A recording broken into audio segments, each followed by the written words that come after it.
niko hapa katika viunga vya Arusha International Conference Center AICC katika mkutano wa watendaji wa serikali kupitia IGA, na katika mkutano huu kuna washiriki mbalimbali kutoka ofisi mbalimbali ambao wamefika hapa kwa shughuli ya mkutano, lakini kutokana na mazingira yao ya kazi na ugumu wa kupata muda, Jakaya Kikwete imekuwa na utamaduni wa kushiriki katika hafla kama hizi, kushiriki katika mikutano ili kuweza kuwasogezea huduma watu mbalimbali ambao wanaweza kuwa kwa namna moja au nyingine wanakosa nafasi ya kuchunguza afya zao. Kama ambavyo tunafahamu, shirika la afya WHO na dunia kwa ujumla kupitia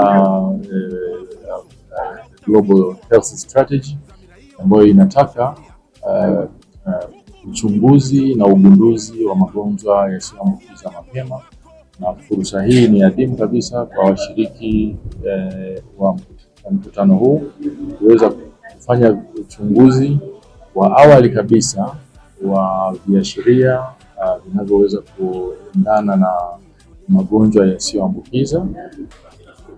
Nashukuru kukutana na wenzetu wa JKCI hapa, kwa sababu kwa sisi ambao tunakuwa ofisini muda mrefu, kupata muda wa kwenda kuangalia afya yako mpaka huo umebanwa na kitu ndo unaenda. Lakini kwa kutumia kikao kazi hichi cha IGA kimetupa fursa pia ya kufika hapa kwenye banda lenu na kucheki afya.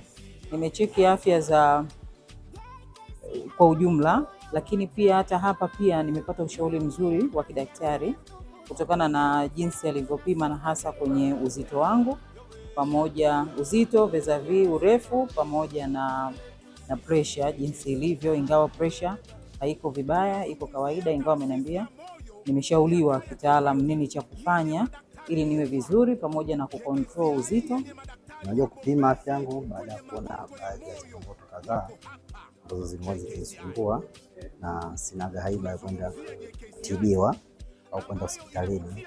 Lakini leo nimefanya matibabu, nimepata kujua afya yangu na maendeleo yangu kwa ushauri mzuri sana ambao natakiwa nitendee kazi ili nipate majibu mazuri ya afya. Jambo la muhimu sana kuangalia afya yako ili uweze kujikinga kabla hata kupata matatizo makubwa.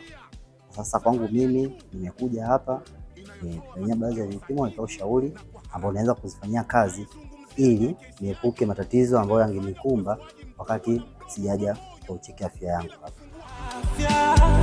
Ya moyo wako ni jukumu letu sisi.